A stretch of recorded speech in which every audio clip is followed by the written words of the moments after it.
Bienvenue. Aujourd'hui, on se penche sur une question assez fondamentale. Ouais. Comment on fait concrètement pour intégrer nos objets physiques, nos machines, dans l'économie numérique? Oui, c'est un vrai sujet. Et on va explorer ça à travers la plateforme PIC.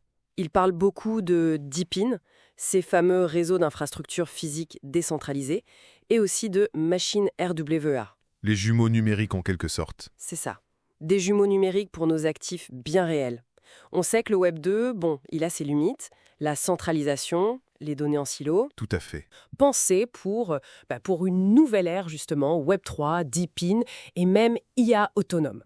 Alors pour cette discussion, on s'appuie sur des extraits d'un document qui s'appelle PIC, la révolution des actifs physiques et de l'IA autonome. L'idée, c'est vraiment de comprendre comment PIC arrive à créer ces représentations numériques, les machines RWA donc, et comment il les connecte au réseau DeepIN pour libérer leurs valeurs et créer de nouveaux services. Exactement. Et peut-être qu'on peut commencer par définir rapidement ce que sont les DePIN, juste pour être clair. Ah oui, bonne idée. Alors, les DePIN, ce sont des réseaux collaboratifs, des gens, des entreprises qui mettent en commun des ressources pour bâtir une infrastructure physique. Ça peut être des capteurs, des bornes de recharge pour voitures électriques, de la connectivité. Et la clé, c'est que ça repose sur la blockchain et sur des incitations, souvent des tokens, pour encourager la participation. L'objectif, c'est de construire tout ça de manière distribuée, plus ouverte, plus résiliente que les systèmes centralisés qu'on connaît. D'accord, c'est l'idée de décentraliser le matériel en gros. C'est un peu ça, oui. Et c'est là que PIC devient intéressant. La plateforme est pensée nativement pour gérer ses DePIN et les machines RWA. Justement, ces machines RWA, comment ça marche sur PIC? Sur PIC, non, on peut créer une identité numérique qui est unique, sécurisée et même programmable pour un actif physique. Une machine industrielle, une voiture, un panneau solaire, un simple capteur. Ce jumeau numérique, ce machine RWA, il devient alors un acteur sur la blockchain. Il peut, Agir, c'est-à-dire, qu'est-ce qu'il peut faire, ce jumeau numérique? Le document en parle. oui, il a plusieurs capacités clés. D'abord, sa propre identité, vérifiable. Ça passe par Piccanon ID, qui utilise les standards d'EID du W3C. C'est du solide. Une carte d'identité numérique pour la machine, quoi. Exactement. Ensuite, il peut être associé à des données statiques, comme le numéro de série, ou dynamiques, comme sa température, sa position, et ces données sont sécurisées sur la blockchain. Et surtout, il peut détenir de la valeur, de l'argent numérique si on veut, et en transférer via PicPay. Ah oui, carrément. Oui, et il peut être contrôlé ou interagir via des smart contracts, ou même des agents d'intelligence artificielle. Impressionnant. Et tout ça, ça repose sur quelle technologie chez PIC? Alors, il y a 3 piliers principaux. Le premier, c'est PIC-ID, l'identité décentralisée. C'est crucial pour qu'une machine ou une IA puisse prouver qui elle est de manière fiable dans un réseau d'épines. Fini les usurpations en théorie. Et pour gérer les droits, les permissions, ça utilise les accréditations vérifiables, ou VC.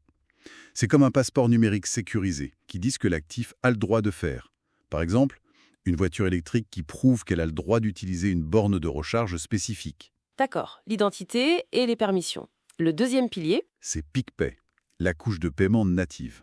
Elle est vraiment optimisée pour l'économie machine à machine, M2M, ou agent à agent, A2A. On parle de microtransactions. Quelques centimes peut-être. Oui, voilà. Quelques centimes, quasi instantanés, et avec des frais très bas. C'est indispensable si on veut automatiser des paiements pour des petites quantités de données, un peu d'énergie, un accès temporaire. Logique. Et le troisième pilier? L'IA. C'est ça. L'écosystème d'agents IA, PIC, donne les outils pour créer et déployer des petits programmes intelligents, des agents IA qui sont autonomes et décentralisés. Ces agents ont leur propre PIC ID, ils peuvent lire les données de l'actif qu'ils représentent et ils utilisent PIC pour agir en son nom. Agir comment? Ils peuvent optimiser le fonctionnement de la machine, négocier le prix de l'électricité avec le réseau, analyser des données pour prévoir une panne. C'est là que ça devient vraiment puissant. Attendez. Ça veut dire qu'un simple capteur de température pourrait, via son agent IA, négocier la vente de ces données en temps réel. En théorie, oui. Ou une machine dans une usine pourrait vendre sa capacité de calcul inutilisée. Ou négocier sa maintenance. Ah ouais, là on change complètement de perspective. On n'est plus dans la simple connexion d'objets. On leur donne une identité économique et les moyens d'agir. C'est exactement l'idée. Et pour les entreprises, les bénéfices, ça devient assez clair. On transforme ce qui était un coût un actif passif en quelque chose de productif. Tout à fait. Le scooter qui se loue tout seul, la machine qui vend sa capacité. C'est ça. Les sources mentionnent aussi d'autres choses. Des nouveaux modes de financement, comme la propriété fractionnée via des tokens. Oui, on peut imaginer tokeniser une flotte de véhicules, par exemple. Mhm. Une meilleure traçabilité, l'optimisation via l'IA évidemment, et puis des nouveaux revenus grâce au paiement à l'usage très fin. Et ce n'est pas que de la théorie, hein. Il y a déjà des projets concrets dans l'écosystème PIC qui utilisent ça. Ah oui! Comme quoi, par exemple? Il y a eLoop, ils tokenisent leur flotte de Tesla sur PIC. Pour l'instant, c'est pour la transparence, mais ils préparent une gestion plus autonome pour le futur. Intéressant. Il y a aussi Silencieux. C'est un réseau DeepIn qui mesure la pollution sonore. Ils utilisent PIC pour gérer les récompenses, les tokens, pour ceux qui installent les capteurs et partagent les données. Un DeepIn pour le bruit? D'accord. Et un autre exemple, c'est Natix Network. Eux, ils font de la cartographie assistée par IA en utilisant les caméras des smartphones ou des dashcams. Et PIC gère toute la partie tokenomique, les récompenses pour les PIC. données partagées. Donc ça existe déjà, ça tourne. Si on essaie de résumer tout ça, PIX, c'est une sorte de couche fondamentale, layer one, qui fait le pont entre le monde physique et le monde numérique. C'est une bonne image, oui. Il utilise ces machines RWAs comme des ambassadeurs actifs de nos objets réels. Il les intègre dans des réseaux d'épines collaboratifs et il leur donne les outils pour être autonomes, identité, paiement, intelligence. On va bien au-delà du web de là. Hein. Oui, on explore vraiment ce que pourrait être une économie des objets connectés plus efficace, plus innovante, plus sécurisée aussi. Pour une entreprise, adopter ça, c'est potentiellement construire des systèmes plus résilients, mieux valoriser ses actifs. C'est une question de souveraineté numérique pour ses actifs physiques, en fait. Petite question pour la route, peut-être. Si on arrive à donner une vie numérique active à des machines, à des infrastructures, est-ce qu'il y a d'autres types d'actifs du monde réel qu'on pourrait transformer radicalement avec leurs propres jumeaux numériques sur une blockchain, comme Pink?